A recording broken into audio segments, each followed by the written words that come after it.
अस्सलाम वालेकुम व्यूअर्स, मेरा नाम खनेश राठी है और मैं sub inspector anti narcotic force हूँ। सबसे पहले तो आप सबको बहुत बहुत मुबारक हो, कांग्रेचुलेशन टू ऑल जिसने फिजिकल क्लियर की और अब आपकी 15, 16 और 17 को रिटन टेस्ट स्टार्ट होने वाले हैं। ऐसे ही इसी तरीके से कमेंट्स में भी दोस्त मैसेजेस कर रहे थे और मैंने भी कहा था कि मैं रिटन के लिए आपको एक अलग वीडियो में गाइड करूंगा। दो के कुछ लेट हो गई है, सॉरी फॉर दैट, और अपने कुछ पर्सनल मसरूफियात थी उस हिसाब से जॉब वगैरह के लिए। लेकिन अभी मैं एक वीडियो ये अपलोड करने लगा हूँ, इसमें मैं आपको तकरीबन सिलेबस के बारे में, सोर्सेज के बारे में, या बहुत कम टाइम रह गया है तो ये जो मैं ट्रिक्स और टिप्स आपको बताऊंगा ये आपको बहुत हेल्पफुल होंगी इंशाल्लाह। Starting from the type of paper, कि किस टाइप का पेपर होता है, तो ये एमसीक्यूज टाइप का पेपर होगा। आपको 100 क्वेश्चन दिए जाएंगे, दो वो सब इंस्पेक्टर का हो, एएसआई का हो या कांस्टेबल का हो।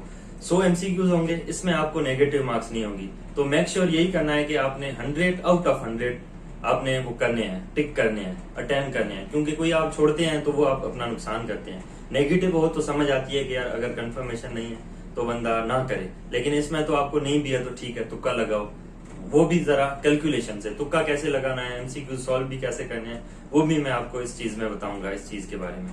ये क्वेश्चंस आपने सॉल्व कैसे करने हैं 100, और अगर सपोज आपको किसी एमसीक्यूज के बारे में आइडिया ही नहीं है तो वो कैसे अटेम्प्ट करना है जिसमें ज्यादा चांसेस हों कि ये सही होगा, वो भी मैं आपको बताऊंगा कि आप इस तरह से अटेम्प्ट करें ताकि आपके, अगर आपको बिल्कुल भी आइडिया नहीं है तो भी कुछ ना कुछ चांसेस बन जाए, प्रोबेबिलिटी बन जाए कि यार इतने % प्रोबेबिलिटी है कि वो मेरा सही हो जाएगा।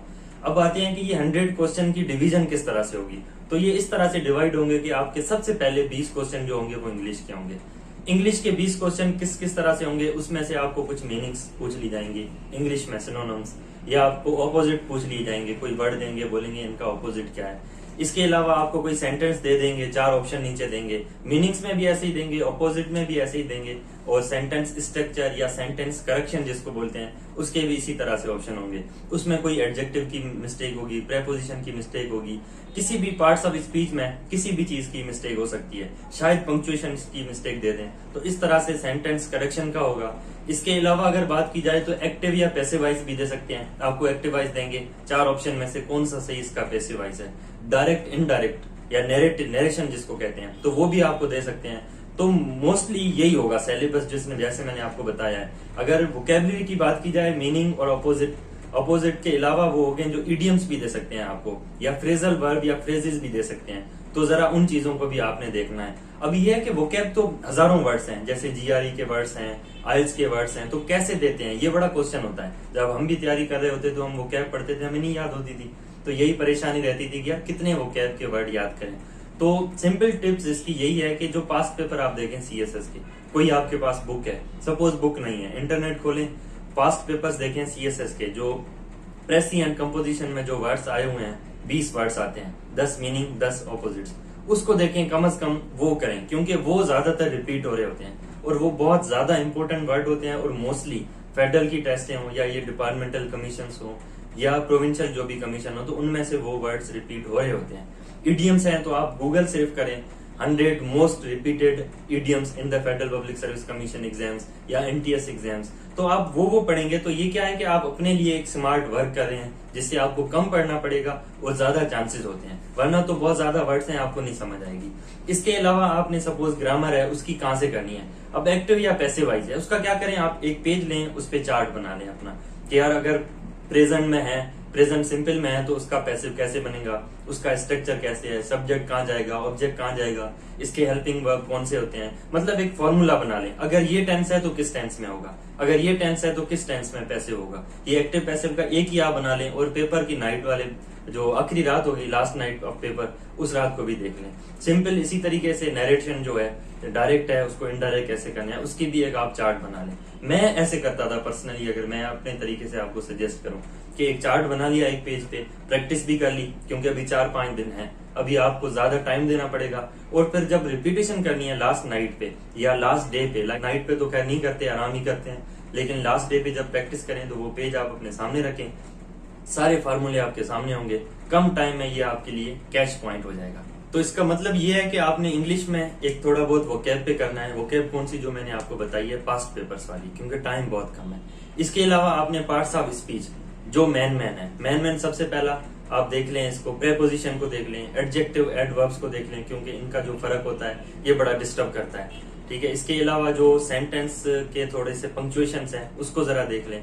इंग्लिश में मोस्टली आपसे यही पूछा जाएगा एक्टिव पैसिव के, जैसे मैंने आपको ट्रिक्स बता दी, उसी को आप रिवाइज करें। ये 20 में से इंग्लिश में जो ज्यादा से ज्यादा स्कोर लेगा वो आगे चला जाएगा, क्योंकि इंग्लिश में हम ज्यादा वीक भी हैं और इंग्लिश ही हमें मार देती है। बहुत सारे जो भी टेस्ट होते थे हमारे में भी यही होता था, हम 10-15 जितने दोस्त होते थे, तो जो इंग्लिश में ज्यादा आगे निकल जाता था मोस्टली टेस्ट में वही आगे निकलता था, क्योंकि बाकी जनरल नॉलेज है, आपने भी पढ़ी होगी, दूसरों ने भी पढ़ी होगी। इंग्लिश में क्या है, आपने वो स्मार्ट पढ़ना है, आपने वो स्मार्ट प्रैक्टिस करनी है, और at the time of paper solution उस टाइम भी आपने स्मार्ट रहना है, क्योंकि आपको सारे ऑप्शन ऐसे ही लग रहे होंगे, यार ये भी तो ठीक लग रहा है, ये भी तो ठीक लग रहा है। अब वही ट्रिक है, और ऐसा हो जाता है इंसान टिक करने के बाद कहता है अरे यार ये तो मैंने बी टिक कर दिया था लेकिन सही सी है।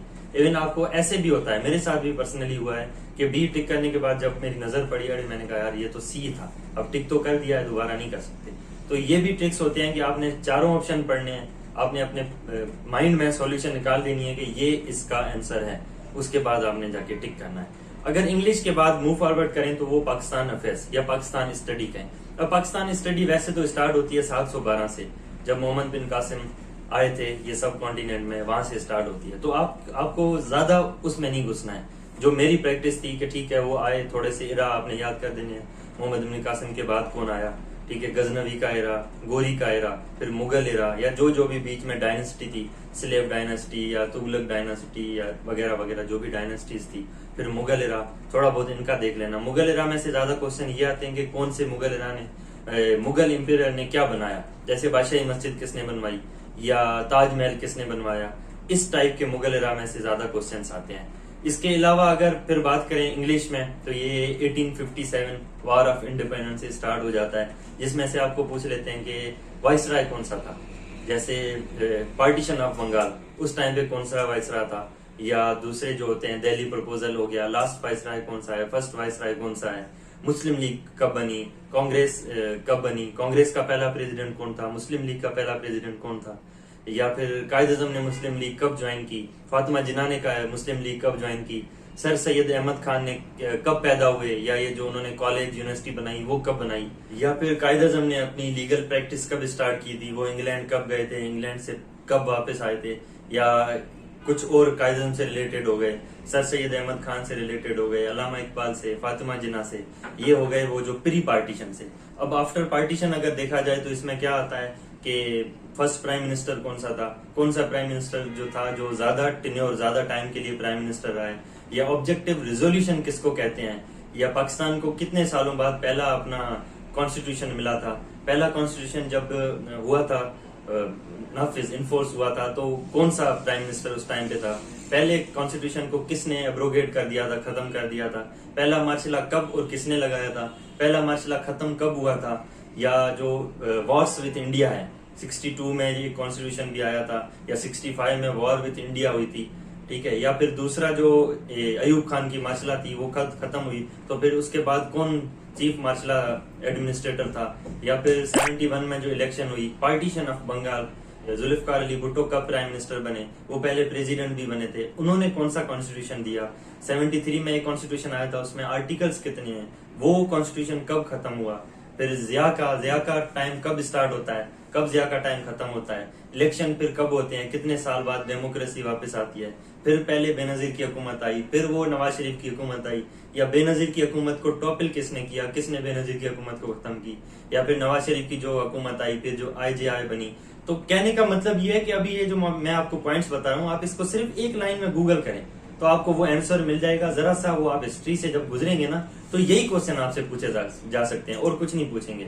या आप पूछेंगे भुट्टो के दौर में क्या क्या हुआ, तो आप लिखें गूगल पे कि मेजर जो थी अचीवमेंट्स थी भुट्टो की वो कौन कौन सी थी, या भुट्टो ने क्या किया था, या नेशनलाइजेशन थी तो उसमें क्या हुआ था, या स्टील मिल थी, स्टील मिल किसके दौर में बनी थी, या ये जो डैम थे जो अयूब खान के दौर में बने थे। तो जब आप एक एक चीज को सर्च करते जाएंगे ना गूगल पे, जैसे मैं कह रहा हूँ, तो आपकी समझो कि 1-1.5 घंटे में आपकी जरा रिसर्च करनी है, पेज पेपर आपने पेन और पेज आपने साथ रखना है और ये आप सारी पॉइंट्स उतारते जाएं। अब अगर बात की जाए जैसे अयूब खान के दौर की बात आई तो डैम कौन कौन से बने थे उसके दौर में और किस साल में बने थे। पाकिस्तान में बैराजेस कौन से हैं, सक्खर बैराज है, कोटिडी बैराज है, गुड्डू बैराज है। अब कितने गेट हैं इनके, और ये किस साल में स्टार्ट हुए थे, किस साल में बने थे।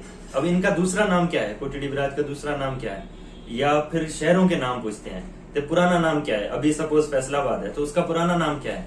ये मैं आपको इसीलिए क्वेश्चंस बता रहा हूं ताकि वीडियो शॉर्ट बने, आप देख सकें और आप खुद रिसर्च करें, ठीक है, ताकि आंसर आप खुद सर्च करेंगे वो आपको याद भी रह जाएंगे। वरना मैं अभी आपको सारे आंसर यहाँ पे बताता भी जाऊं लेकिन वो टाइम आपका ज्यादा कंज्यूम करेंगे। अब पाकिस्तान अफेयर्स में यही आएंगे। अब अगर बात की जाए करंट अफेयर्स की, करंट अफेयर्स मेजर या मोस्ट इंपोर्टेंट पार्ट होता है हर टेस्ट का।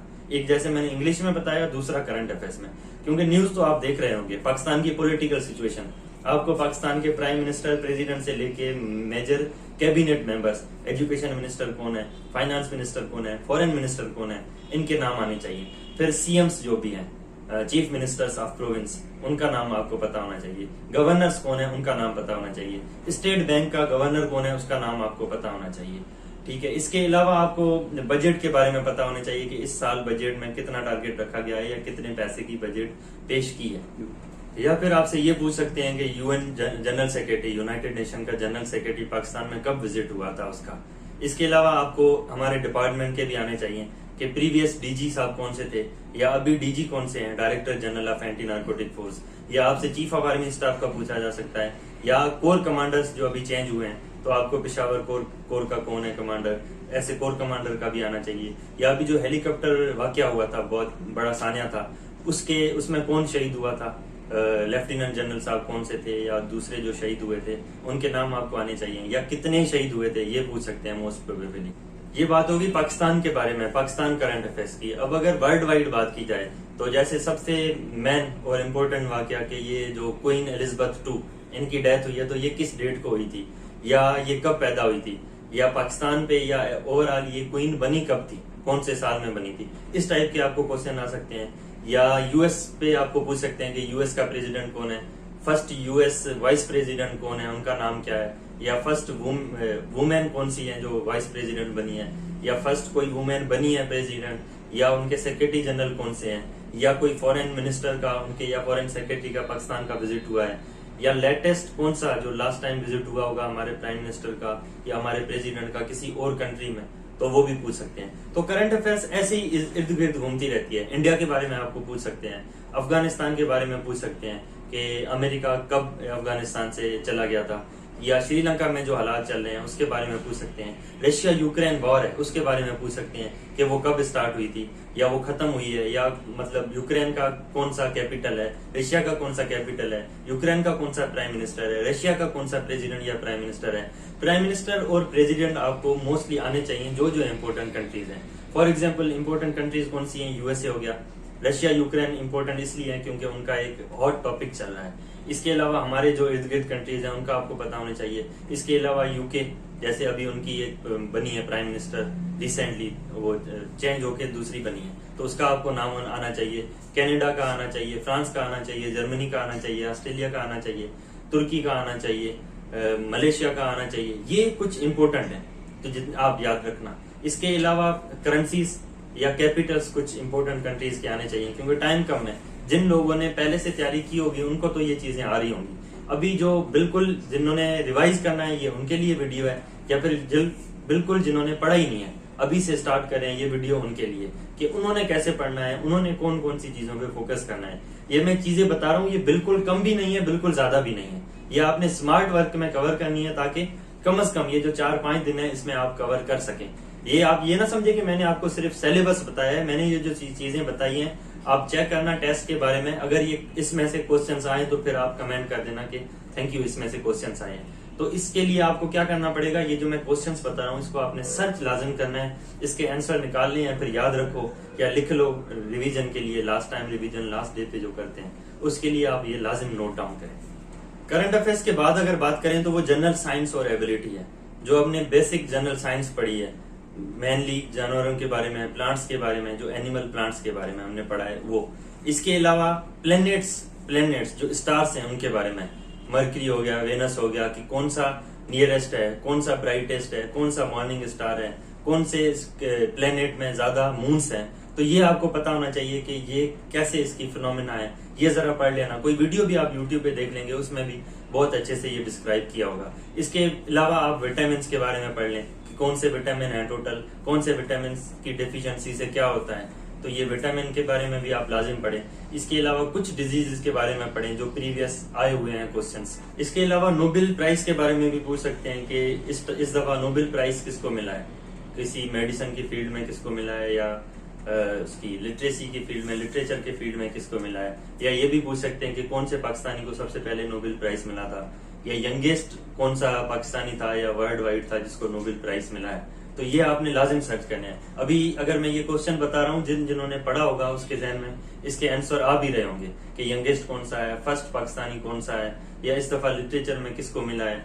तो ये चीजें आपको जहन में आ रही होंगी और आपने फिर भी एक दफा सर्च करके कंफर्म करना है। जिनके जहन में नहीं आ रही, जिनके लिए ये क्वेश्चन बिल्कुल नए हैं, तो वो फिर ज्यादा सर्च करके पढ़ें। जनरल साइंस के बाद जनरल एबिलिटी की बात आती है। जनरल एबिलिटी में क्या होता है, रेशियो प्रोपोर्शन के कुछ क्वेश्चन आ जाते हैं, तो वो जरा आप देख लेना कि भाई इतने बंदे ये काम इतने दिनों में कर रहे हैं, तो फिर अगर बंदों को हम कम कर लें और इतने दिन दें तो ये काम कैसे होगा। मतलब या आपको दिन पूछ लेंगे या आपसे बंदे पूछ लेंगे, कोई ना कोई चीज एक मिस करेंगे, ये रेशियो प्रोपोर्शनल वाले हो जाते हैं। इसके अलावा प्रोबेबिलिटी के भी क्वेश्चन पूछ लेते हैं। इसके अलावा परसेंटेज के भी क्वेश्चन पूछ लेते हैं कि 75 इज डैश % ऑफ 90। अब एक 90 का हम कितना परसेंट करें तो 75 मिलेगा। तो इस टाइप के परसेंटेज भी क्वेश्चन होते हैं। ये मैं एग्जांपल दे रहा हूं, लेकिन आप ये भी गूगल करें या परसेंटेज के कोई भी आपके पास बुक है तो जरा देखें कि इसमें कौन कौन से क्वेश्चंस आ सकते हैं। तो ये इसका सिलेबस है जनरल साइंस और एबिलिटी का, ये भी आप प्रैक्टिस करें। जनरल साइंस एंड एबिलिटी के पोर्शन के बाद इस्लामियात को जरा टच देना है, क्योंकि इस्लामियात के भी कुछ क्वेश्चन पूछे जा सकते हैं। अब इस्लामियात के क्वेश्चन कौन से होते हैं, प्रोफेट्स के बारे में पूछा जाता है, या लास्ट प्रोफेट हजरत मोहम्मद सल्लल्लाहु अलैहि वसल्लम की लाइफ पे पूछा जा सकता है। कुरान की आयत के बारे में पूछा जाता है, जैसे कौन सी आयत है जो स्टार्ट होती है बिस्मिल्लाह से या बिस्मिल्लाह से स्टार्ट नहीं होती, या टोटल कौन सी आयत है, सबसे लंबी कौन सी आयत है, सबसे छोटी आयत कौन सी है। तो इस टाइप के होते हैं। इसके अलावा भी इस्लाम के होते हैं, जैसे वॉर्स हो गई तो वो कब हुई थी, कौन सी वार में कितने बंदे थे, इस टाइप के इस्लामियात के क्वेश्चंस भी आते हैं। फिर जो लास्ट क्वेश्चन होता है वो होता है फोर्स के बारे में, फोर्स के लॉ के बारे में। Anti narcotic force law, ANF act कहते हैं या CNS एक्ट कहते हैं। और इन दो एक्ट के अलावा जो जनरल लॉज हैं, PPC हो गया, CRPC हो गया, CPC हो गया, मोस्टली ये लॉज या जनरल लॉ की टर्मिनोलॉजी या कोर्ट्स के बारे में, इन चीजों के बारे में भी पूछा जा सकता है। या ANF के पर्टिकुलर ANF के बारे में पूछा जा सकता है। शायद ANF का DG कौन सा है, ANF का मिनिस्टर कौन सा है, ANF का हेडक्वार्टर कहाँ है, ANF की अकेडमी कहाँ है, ANF की रीजनल डायरेक्टरेट्स कहाँ है, ANF का लॉ किस साल में आया था। तो ये चीजें ANF के बारे में जो 20 क्वेश्चंस हैं, इसकी मैं पर्टिकुलर एक और वीडियो बनाऊंगा, इसी वीडियो का पार्ट 2। तो वो आपने देखना है, जिसमें मैं सिर्फ लॉ के बारे में नहीं, ANF के बारे में नहीं, इसको जो इसके सेक्शंस हैं, इसके जो आर्टिकल्स हैं, मैं उनको भी डिस्क्राइब करूंगा। अगर वो आप वीडियो देखेंगे तो आप ये मेक श्योर हो जाएगा आपके लिए कि आपके उसमें से 20 में से 19, 20 या 18, 19, 20 तक स्कोर आ जाएगा। तो वो आप उसके लिए अपडेटेड रहें, इस चैनल को सब्सक्राइब कर देना, और जब आए तो आप चैनल ये विजिट कर लेना ताकि वो वीडियो आपसे मिस ना हो, क्योंकि वो वीडियो बहुत ज्यादा इंपॉर्टेंट होगी। ये तो चीजें आपको पता भी होंगी, आपने तैयारी भी की होगी, लेकिन वो वीडियो पर्टिकुलर वो जो 20 क्वेश्चन लास्ट सेक्शन के होंगे वो सारे उसमें कवर हो जाएंगे। आई थिंक ये काफी लंबी वीडियो हो गई है, इसको अभी एंड करते हैं। फिर भी आपका कोई भी क्वेश्चन हो, जैसे आप मुझे इंडिविजुअल करते थे, इनबॉक्स भी करते थे, तो मैंने तकरीबन सबको रिसोर्सेज भी बताए थे, कहाँ से तैयारी करनी है, गाइड किया था। लेकिन मैं उम्मीद करता हूँ कि ये वीडियो भी आपके लिए काफी गाइडेंस आपको देगी। इसके अलावा अगर मैं लास्ट में यहाँ पे ऐड करना चाहूँ तो ये 2 वेबसाइट्स हैं जो मोस्ट इम्पोर्टेंट मैं इनको कह सकता हूँ, जहाँ से आप तैयारी करें। पहली सबसे है पाक MCQs, PAK-MCQs.com। दूसरी है MCQs Planet, MCQs PLANET, MCQs Planet। आप मोस्टली कोशिश करना कि जो करंट अफेयर्स का सेक्शन है वो MCQs Planet से पढ़ें, या जो दूसरा जो भी चीजें हैं वो भी यहाँ से पढ़ें, या फिर पाक MCQs से पढ़ें। ये आप यहाँ से तैयारी करें अपनी। उम्मीद करता हूँ कि ये वीडियो आपके लिए हेल्पफुल होगी, और जो ANF के बारे में जो दूसरी वीडियो आएगी इसके लिए आप अपडेटेड रहें। Thank you so much.